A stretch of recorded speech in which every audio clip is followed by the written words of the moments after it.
कुनै पार्टीलाई एक्ल्याउने कमजोर गर्ने हाम्रो मिसन होइन। शासन एकै पार्टीले एकल किसिमले सञ्चालन गर्दाखेरि यो मुलुकका चुनौतीहरू दरिलोसँग चाहिँ सामना हुन सकेन। व्यापक आधार भएका चाहिँ सरकारहरू चाहिँ बन्नुपर्छ। परम्परागत र परिवर्तनकारी शक्तिको फ्युजनको रूपमा चाहिँ अहिले नेपाली कांग्रेस चाहिँ 70 वर्षदेखि चाहिँ नेपाली जनताको हृदय र मुटुमा काम गरिरहेका छ। परिवर्तनलाई ज्यादा धक्काका साथ गर्ने उद्देश्यले चाहिँ माओवादीले पनि जनयुद्ध गरेको छ र क्रान्तिकारी चरित्र र सामाजिक रूपान्तरणका मुद्दाहरूलाई, समावेशिताका मुद्दाहरूलाई चाहिँ अगाडि बढाएको छ। संविधान सभालाई पनि साकार रूप दिने सन्दर्भमा के निश्चित भूमिका खेलेको छ। नेपाल श्रीलङ्का हुँदैछ भनेर आशंका गर्नेहरूका अगाडि जब नेपाल श्रीलङ्का होइन इम्पावर हुँदैछ, सशक्त हुँदैछ भन्ने सन्देश यो सरकारको बेला चाहिँ गएको छ। प्रजातन्त्र जनस्तरसम्म भिज्ने छ र जनप्रतिनिधिहरूबाट शासित हुने प्रजातन्त्रको आधारभूत चरित्र जुन छ त्यो चरित्रले साकार रूप पाउनेछ। दर्शकवृन्द, निर्वाचन विशेष कुराकानीमा हामीसँग नेपाली कांग्रेसका प्रभावशाली नेता कञ्चनपुर क्षेत्र नम्बर 2 का प्रतिनिधि सभा उम्मेदवार एनपी साउद हुनुहुन्छ। यहाँलाई स्वागत छ। हस्, धन्यवाद। मतदाताहरूको बीचमा यहाँ पुगिराख्दा कस्तो प्रतिक्रिया पाइराख्नु भएको छ? विशेष गरी अहिले नेपाली कांग्रेस सहित गठबन्धन गरेर गइराख्दा र यो क्षेत्रका मतदाताहरूमा पुगिराख्दाखेरि मतदाताबाट कस्तो प्रतिक्रिया पाइराख्नु भएको छ? कञ्चनपुर जिल्लाको क्षेत्र नम्बर 2 नेपाली कांग्रेसको परम्परागत रूपमै आधार क्षेत्र रहँदै आएको छ।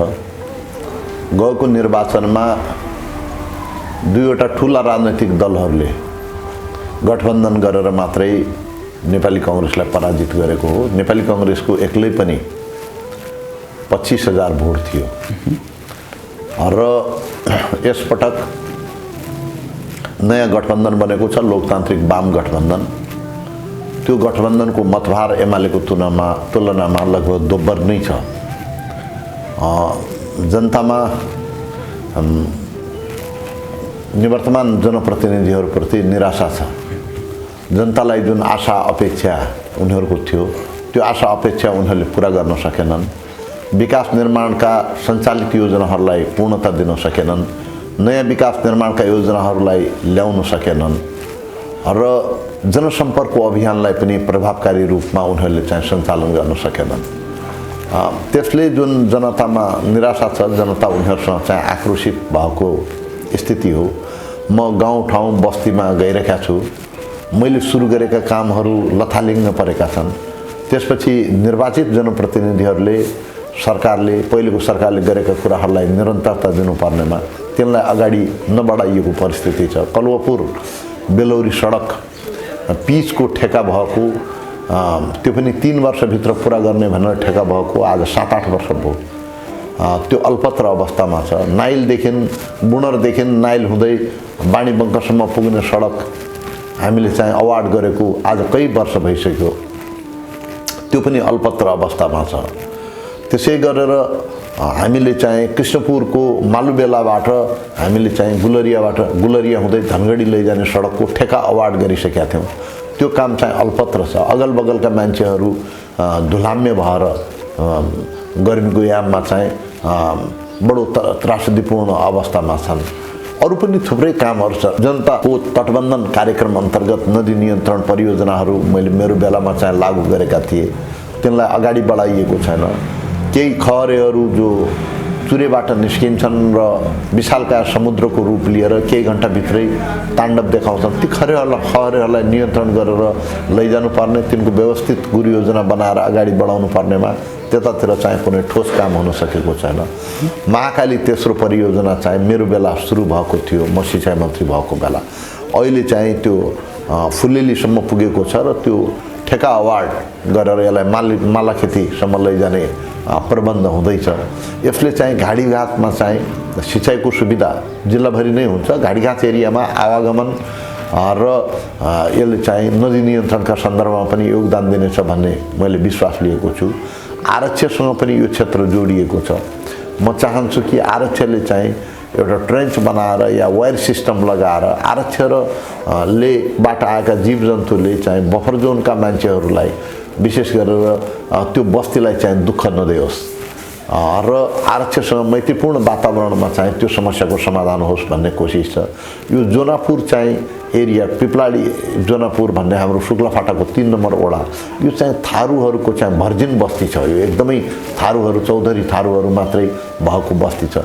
त्यहाँबाट शुक्लाफाटासँग ट्र्याक जोड्न सक्यौँ भनेपछि हामीले चाहिँ यसलाई पनि एउटा पर्यटकीय हबको रूपमा डेभलप गर्न सक्छौँ र यहाँबाट हिँडेर फर्किँदाखेरि चाहिँ शुक्लाफाटामा फर्किन सक्ने या शुक्लाफाटाबाट हिँडेर चाहिँ या चाहिँ ट्रेभल गरेर भिजिट गरेर यो पोइन्टबाट फर्किन सक्ने यसले वातावरण बनाउन सक्दछ।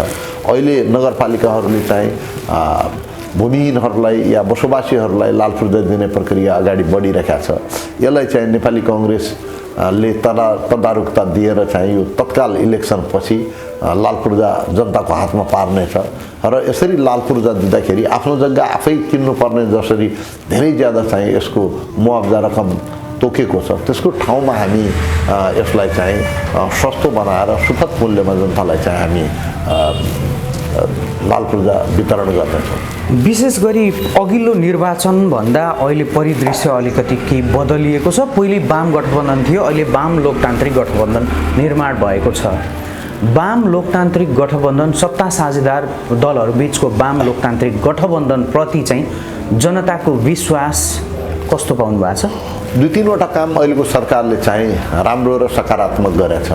पहिलो कुरा त कोरोनाको त्रासदी भएको र कोरोनाको भ्याक्सिनेसनका सन्दर्भमा पनि पटक पटक ठाउँ-ठाउँमा भ्रष्टाचारका जघन्य घटनाहरू घटिराखेको बेलामा यो सरकार गठबन्धनको सरकार आइसकेपछि 95% पपुलेसनलाई चाहिँ भ्याक्सिनेसन दिने काम भएको छ। यसलाई सकारात्मक मान्नुपर्छ। विदेशी अनुदान सहयोगलाई पनि मुलुकभित्र अनावश्यक विवादको विषय बनाएर अन्तर्राष्ट्रिय सम्बन्धहरू पनि चिस्याउने खालको गतिविधिमा अगाडिल्लो सरकार थियो। एमसीसी पास गरेर विदेशी अनुदान ग्रहण गर्ने एउटा सुनिश्चित नीति बनेको छ र विदेशी अनुदानहरू त्यसपछि दुब्बर तेब्बरको दलले चाहिँ मुलुकमा आएका छन् जसले अर्थव्यवस्थालाई पनि एउटा गति दिने काम भएको छ। नेपाल श्रीलङ्का हुँदैछ भनेर आशंका गर्नेहरूका अगाडि जब नेपाल श्रीलङ्का होइन इम्पावर हुँदैछ सशक्त हुँदैछ भन्ने सन्देश यो सरकारको बेला चाहिँ गएको छ। यसलाई चाहिँ हामीले सकारात्मक रूपमा लिनुपर्छ। अब संविधानलाई कार्यान्वयन गर्ने सन्दर्भमा पनि स्थानीय चुनाव निर्विघ्नतापूर्वक सम्पन्न भएको छ र आम निर्वाचन सम्पन्न गर्ने प्रक्रियामा छौँ। यसले प्रजातन्त्र जनस्तरसम्म भिज्नेछ र जनप्रतिनिधिहरूबाट शासित हुने प्रजातन्त्रको आधारभूत चरित्र जुन छ त्यो चरित्रले साकार रूप पाउनेछ। यसले जनताको सरकारसँग पहुँच र सरकारको जनताको सेवामा संलग्नतालाई चाहिँ अभिवृद्धि गर्नेछ। यो सरकारको यी सकारात्मक काम हुन्। यसलाई चाहिँ हामीले सकारात्मक रूपमा लिएका छौँ। योभन्दा बाहेक यो सरकार चाहिँ खाली सरकारको गठबन्धनको लागि सरकार बनाउनका लागि मात्रै गठबन्धन गरेको भए हामी निर्वाचन पछि पनि गठबन्धन गर्न सक्थ्यौँ। निर्वाचनमा पनि हामी गठबन्धन बनाएर एउटा नीति ल्याएर कार्यक्रम बनाएर त्यसमा पनि आफ्नो प्रतिनिधिहरू यो हुन् भनेर साझा प्रतिनिधिहरू तय गरेर जनताको माझ गएका छौँ। यसले जनताबाट हाम्रो गठबन्धनलाई चाहिँ अनुमोदित गर्ने किसिमको एउटा पृष्ठभूमि तयार भएको छ र यो पृष्ठभूमिले आउँदो 5 वर्षसम्म सरकार यो गठबन्धनको सरकार चाहिँ बहुमत आयो भनेपछि स्थिर रहनेछ भन्ने कुराको प्रत्याभूत गरेको छ। स्थिर सरकार दिने सन्दर्भमा शान्ति सुनिश्चित गर्ने सन्दर्भमा पनि यो गठबन्धनले चाहिँ निश्चित रूपमा चाहिँ भूमिका खेलेको छ। यसलाई हामीले चाहिँ सकारात्मक रूपमा लिनुपर्छ। अब त्यसै गरेर हाम्रो मिसन भनेको कुनै पार्टीलाई एक्ल्याउने कमजोर गर्ने हाम्रो मिसन होइन। हाम्रो मिसन भनेको शासन एकै पार्टीले एकल किसिमले सञ्चालन गर्दाखेरि यो मुलुकका चुनौतीहरू दरिलोसँग चाहिँ सामना हुन सकेनन्। अब शासन एकै पार्टीले चाहिँ सञ्चालन गर्ने होइन कि ब्रोड बेस गभर्मेन्टहरू चाहिँ बन्नुपर्छ। व्यापक आधार भएका चाहिँ सरकारहरू चाहिँ बन्नुपर्छ। व्यापक आधार भने के हो त भन्दाखेरि परम्परागत र परिवर्तनकारी शक्तिको फ्युजनको रूपमा चाहिँ अहिले नेपाली कांग्रेस चाहिँ 70 वर्षदेखि चाहिँ नेपाली जनताको हृदय र मुटुमा काम गरिरहेको छ। परिवर्तनलाई ज्यादा धक्काका साथ गर्ने उद्देश्यले चाहिँ माओवादीले पनि जनयुद्ध गरेको छ र क्रान्तिकारी चरित्र र सामाजिक रूपान्तरणका मुद्दाहरूलाई, समावेशिताका मुद्दाहरूलाई चाहिँ अगाडि बढाएको छ। संविधान सभालाई पनि साकार रूप दिने सन्दर्भमा के निश्चित भूमिका खेलेको छ। त्यसकारण यो वामपन्थी शक्ति र चाहिँ यो बहुलवादी प्रजातान्त्रिकवादी शक्ति हामी चाहिँ एक ठाउँमा छौँ र कतिपय क्षेत्रीय दलहरू पनि जो संघीयताको मुद्दालाई चाहिँ ज्यादा महत्त्व दिन्छन्, यिनीहरू पनि चाहिँ एउटा ग्रान्ड एलायन्स भित्र छन्। त्यसै गरेर समाजवादी पनि छ, जनमोर्चा पनि छ। यसरी व्यापक जनाधारको सरकारले चाहिँ विकास निर्माणका काम र राजनीतिक स्थायित्वका कुराहरूलाई ज्यादा साकार रूप दिन सक्नेछन् भन्ने चाहिँ हामीले विश्वास लिएका छौँ र मुलुकको आर्थिक वृद्धिलाई डबल डिजिटमा अगाडि बढाउने, मुलुकको आर्थिक वृद्धिलाई चाहिँ बढाएर नेपालसँग कम्पिटिसन गर्ने या तुलना गर्ने बेला गइसकेको छ। अब हाम्रो तुलना भारतसँग हुनुपर्छ, चीनसँग हुनुपर्छ, त्यहाँको ग्रोथ रेटसँग चाहिँ हाम्रो तुलना हुनुपर्छ। यसरी क्रमिक रूपमा हामी अगाडि बढ्ने किसिमको वातावरण भोलिको दिनमा चाहिँ तयार हुनेछ र यो सरकारले चाहिँ मुलुकको उन्नति प्रगतिका लागि काम गर्नेछ। अघि आफै सरले भनेर मलाई सजिलो बनाइदिनु भयो कि कञ्चनपुरमा धेरै योजनाहरू, कामहरू बाँकी छ, अधुरै छन्, मैले पुरा गर्न सकिनँ।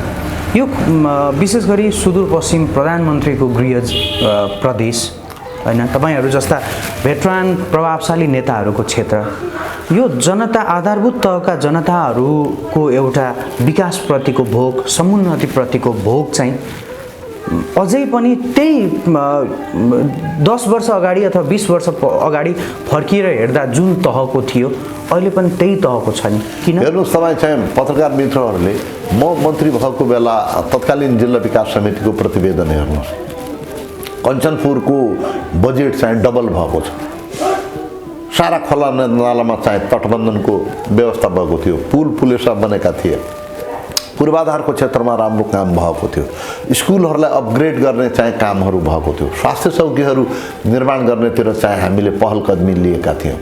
यी केही महत्त्वपूर्ण कामहरू थिए, जस्तो महाकाली तेस्रो परियोजनाको चाहिँ रोकिएको काम, मुआवजाका कारणले रोकिएको काम चाहिँ खुलेको थियो र यसलाई चाहिँ यहाँ फुलेलीसम्म त मूल नहर बनिसकेको अवस्था छ।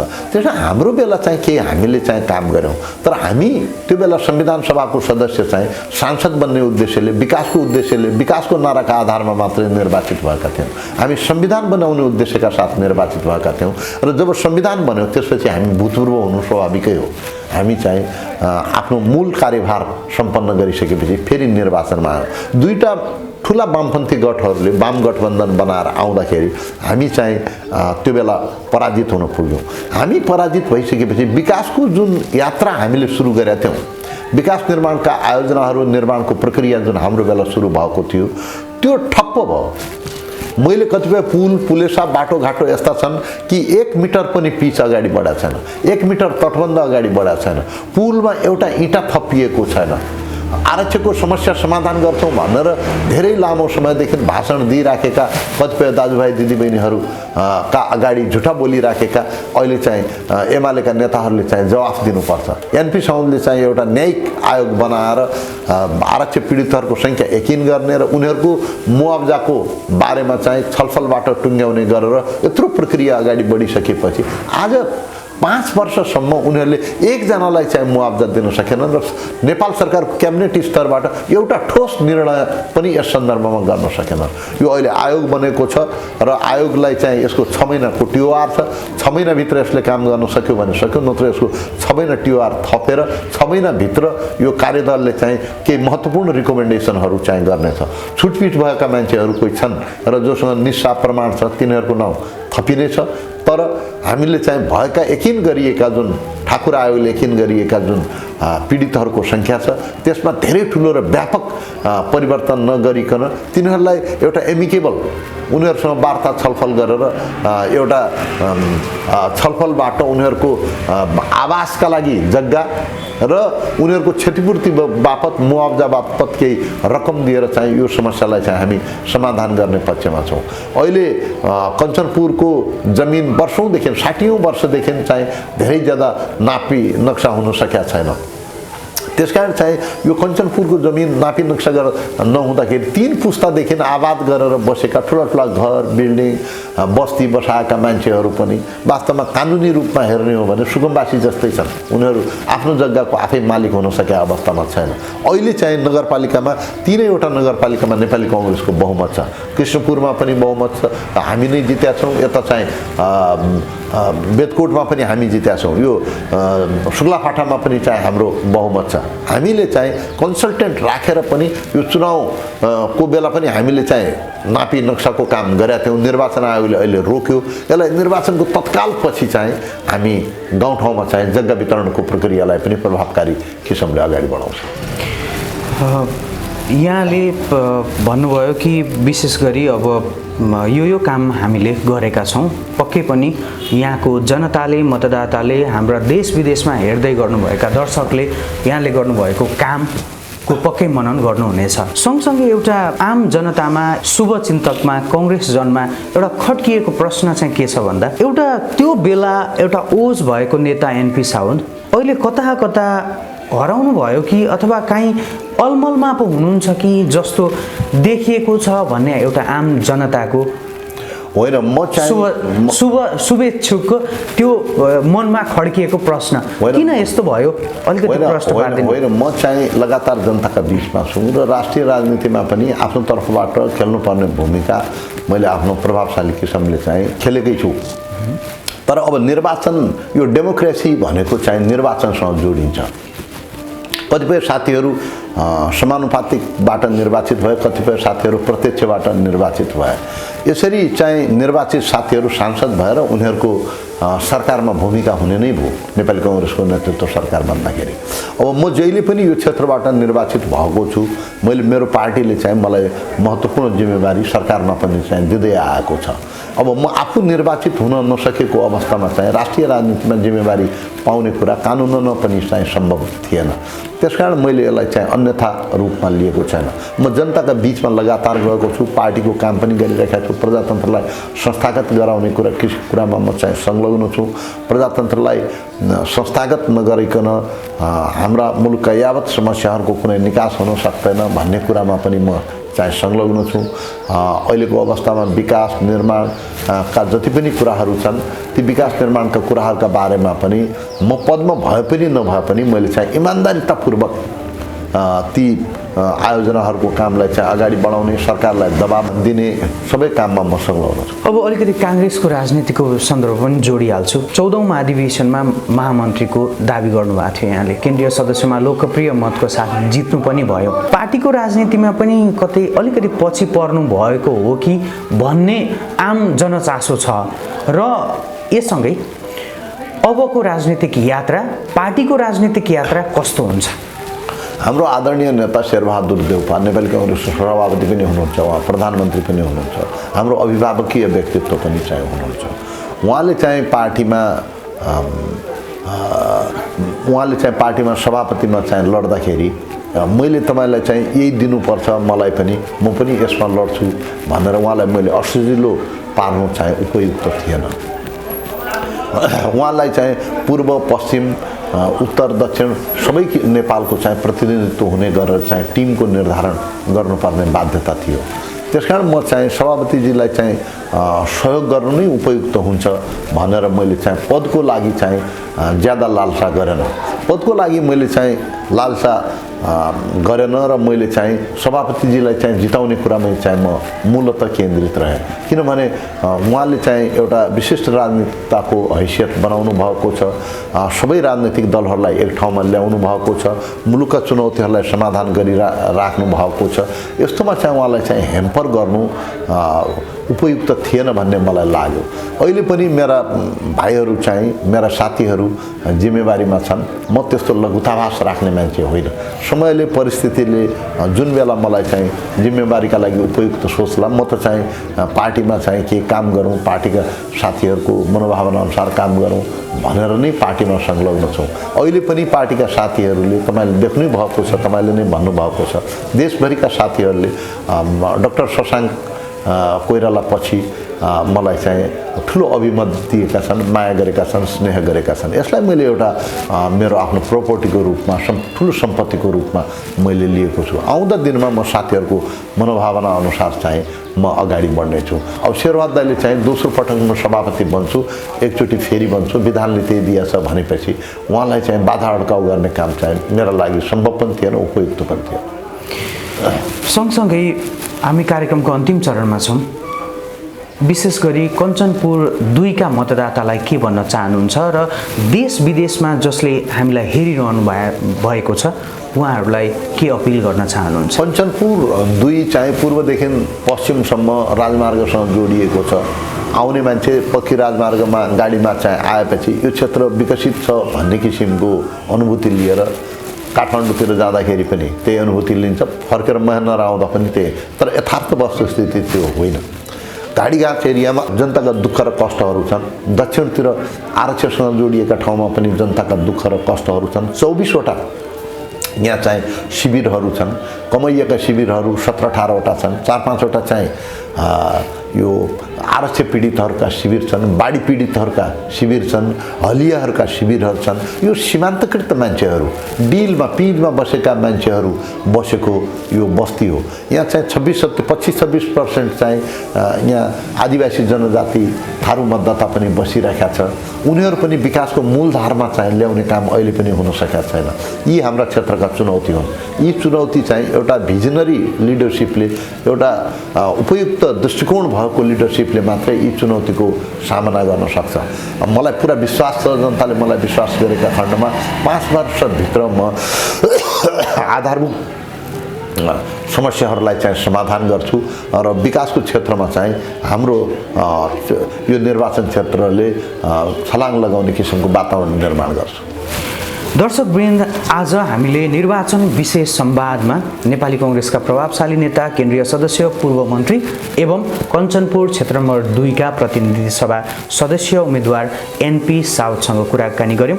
महत्त्वपूर्ण समय र संवादका लागि तपाईलाई हार्दिक धन्यवाद। धन्यवाद।